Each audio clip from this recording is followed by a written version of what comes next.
Bon allez, on va parler un petit peu cinéma, on va parler de la D23, hein. Oui, c'était ce week-end, bon c'est quasiment fini, là on est dimanche. Alors qu'est-ce que c'est que la D23 en fait? C'est une grande présentation des prochains films de Disney, mais pas que les films, les parcs d'attractions aussi de Disney. Alors je rappelle que Disney, boursièrement parlant, même si on est repassé au-dessus des 100 $, ça cafouille pas mal quand même, hein, ça a vraiment du mal. Pourtant, cette année n'a pas été trop mauvaise pour Disney, alors l'année n'est pas encore finie.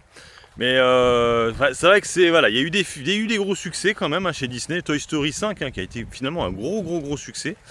Le Diable s'habille en Prada, alors oui effectivement c'est la Fox, mais bon ça appartient à Disney maintenant, qui a été un gros succès aussi. Par contre il y a eu des films qui ont moins bien marché, hein. Ça c'est vrai qu'il y a eu des échecs, je pense à Moana, l'adaptation live de Moana, Vaiana, qui a été finalement pas un gros succès, hein. C'est vrai que moi je m'attendais quand même à plus que ça, surtout que le dessin animé qui était sorti il y a 2 ans avait dépassé le milliard. Là ça va faire 350 millions, hein. C'est vraiment pas fou. Donc, et ça, on va parler de ça parce que c'était une adaptation live et normalement, rappelez-vous, ils devaient les arrêter. Bref. Et je sais plus ce qu'ils ont sorti d'autres, mais bon, de toute façon, le gros film de la fin d'année, et ils ont représenté encore un extrait qui a plutôt bien marché, c'est Doomsday, hein. Vous savez, le film Marvel, un retour de Marvel, hein, pour Disney. C'est vrai que cette année, ils ont sorti aucun film. L'année dernière, ils avaient sorti 3 films qui n'avaient pas été des gros succès, hein. Ça avait été le Captain America Brave New World, très moyen. Il y avait eu Thunderbolt. Pareil, ça n'avait pas été dingue, hein, ça avait fait 180 millions de dollars aux États-Unis, à l'international 370, je crois. Et puis les 4 Fantastiques, premier pas, First Tape, je crois. Pareil, ça avait été peut-être le plus gros succès des 3, je crois. Mais c'était pas fou non plus, hein. C'était, pour vous donner un exemple, hein, Superman, qui était sorti l'année dernière, avait été le plus gros succès de film de super-héros. C'était Warner, hein. C'était Warner. Disney avait un peu perdu la couronne. Mais là, en fait, cette année, alors là, du coup, c'est pas Disney, c'est avec la sortie de Spider-Man qui dépasse les 2 milliards, hein, de chiffre d'affaires. Bon, par contre, comme je l'ai dit, c'est pas Disney, c'est Sony. Ça redonnait un peu, hein, de peps à l'univers Marvel. Parce que, bon, en fait, il faut savoir que c'est Marvel qui chapeaute ça, mais vu qu'il y a plusieurs studios, ben, et en plus, Disney avait prêté des personnages, hein, dans le film Spider-Man. Pour information, du coup, la méchante dans Spider-Man, on va dire, est un personnage des X-Men, hein. Et du coup, bah, ils en ont profité déjà donc, pour le panel Marvel de présenter, bah, les nouveaux films qui vont sortir dans les années à venir. Donc en 2028, ce sera du coup les X-Men, hein, X-Men, donc on a eu tout le casting des X-Men qui est sorti, avec pas mal d'actrices bah, du coup on revoit l'actrice de Spider-Man justement, hein, qui cartonne. Et puis il y en a d'autres. Euh, un de Navarrete. Alors c'est vrai que ça vous dit rien, mais en fait c'est elle. C'est l'actrice qui jouait dans Obsession, le gros carton de l'année là, aux États-Unis. Donc petit film indépendant et beaucoup de gens trouvent qu'elle joue très bien. C'est un peu la révélation du film. Donc elle sera dans les X-Men. Elle jouera Rogue. Après il y a Samantha Whining aussi, Frost là. En fait c'est la fille dans Matrix. Je sais pas si vous vous rappelez l'agent Smith là. Voilà, c'est sa fille qui est très belle, hein, une Australienne, qui a joué dans quelques films. Et puis il y a Adam Driver, dans les acteurs assez connus. Après les autres je les connais moins, hein, je les connais moins. Et puis Sadie Sink, hein, justement, hein, qui jouera Jean Grey, hein, mais ça on le sait déjà, vu qu'elle était dans Spider-Man. Voilà, donc ça a été la grosse présentation de l'avenir de Marvel. Et bien sûr ils ont parlé de Doomsday, hein, donc le film qui va sortir en fin d'année, hein. Je rappelle que cette année il n'y en a qu'un. Et c'est vrai que là on a eu des extraits. Alors c'est vrai que Doomsday, enfin, Docteur Fatalis, on sent que ça va être le personnage principal du film, hein. On sent que ça va faire un peu comme ils avaient fait avec Thanos, c'est-à-dire que dans le premier film, il y a grande chance que ce soit Fatalis qui gagne. Et après, bah, tous les Avengers vont devoir faire quelque chose pour pouvoir, bah, se retourner contre lui et finalement le battre, hein, comme ça avait été avec Infinity War et Endgame, hein, rappelez-vous. Voilà, et peut-être qu'après, à la fin, ça changera tout, et du coup, ils repartiront sur les X-Men, et ils oublieront les autres. Alors, ils n'ont pas trop parlé des Doctor Strange et compagnie. Il y aura aussi, du coup, dans les films, il y a Black Panther, quand même, qui sera là. Ils ont déjà présenté le nouveau Black Panther, ça a déjà été présenté. C'était déjà, je sais plus, c'était quand, Comic Con, je crois qu'ils avaient présenté. Et puis voilà, pour tout ce qui est Marvel, il y a ça, il y avait Ghost Rider et tout, mais bon, ça c'est autre chose.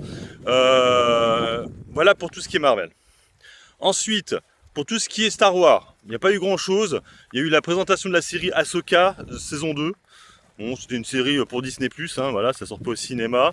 Il y a eu quelques extraits de Starfighter, hein, le prochain film Star Wars. Alors là aussi, Star Wars, c'est un peu compliqué pour eux parce que le dernier film sorti, Mandalorian, n'a pas été un gros succès. Hein. Ça a été même plutôt décevant, 375 millions de dollars à l'international. Ouais, c'est pas fou. C'est l'un des moins gros succès hein, pour la licence. Donc là, c'est un film avec Ryan Gosling. C'est vrai que Ryan Gosling a eu un gros succès avec Amazon dans un film un peu d'extraterrestre là. Donc je pense qu'ils doivent se dire, ah, on a quand même le bon bout. Je rappelle qu'il a été pris avant que le film cartonne. Hein. Donc ils ont eu quand même le nez creux. À voir si le film marchera. Mais c'est vrai que bon, en tout cas, ça peut faire des petites étincelles, pardon. Voilà. Donc ça, c'était pour tout ce qui était Lucasfilm. Et puis après, il y a bien sûr Disney. Hein. Alors il y a Pixar. Je crois qu'ils vont faire Coco. La suite de Coco, et puis Zootopie, hein, Zootopie 3, rappelez-vous le 2 avait cartonné l'année dernière, bon c'est pas ça qui avait fait monter le cours de bourse de Disney mais ça avait cartonné quand même, et donc ça c'est ça, et Lilo et Stitch aussi bien sûr, la suite de Lilo et Stitch, et puis je vous le disais en début, c'est que voilà, ils vont faire comme une adaptation de Réponse en adaptation live, pourtant Moana n'a pas été un gros succès, mais voilà, ils continuent là-dessus, donc adaptation live de Réponse pour Disney, qui visiblement ne savent pas trop quoi faire, donc il y aura deux. Lilo et Stitch qui a été un gros succès, donc ça, je pense que la suite ça marchera bien. Concernant Réponse, j'en sais rien, franchement j'en sais rien. Rappelez-vous, c'est la nana avec les longs cheveux quoi. Voilà. Donc voilà les annonces, et puis aussi une autre annonce par rapport au parc d'attractions, je rappelle que c'est aussi le gros truc hein, de Disney. La fin du Star Wars Tour. Donc on voit quand même qu'il commence un peu à délaisser Star Wars hein, pour repartir sur du Space Mountain. Rappelez-vous, hein, Space Mountain c'était l'attraction phare hein, dans les années avant. Après ils l'avaient transformé du coup pour devenir un truc de Star Wars quand ils ont repris les droits. Mais là le fait que ça redevienne un Space Mountain, c'est vrai que c'est assez étonnant. Hein, c'est assez étonnant, visiblement la licence Star Wars est un peu perdue là de sa superbe. Et c'est vrai que c'est voilà, un peu la nouveauté pour les parcs d'attractions, c'est ça, c'est retour de Space Mountain, donc du coup à Paris aussi. Et ça c'était la news par rapport au parc d'attractions.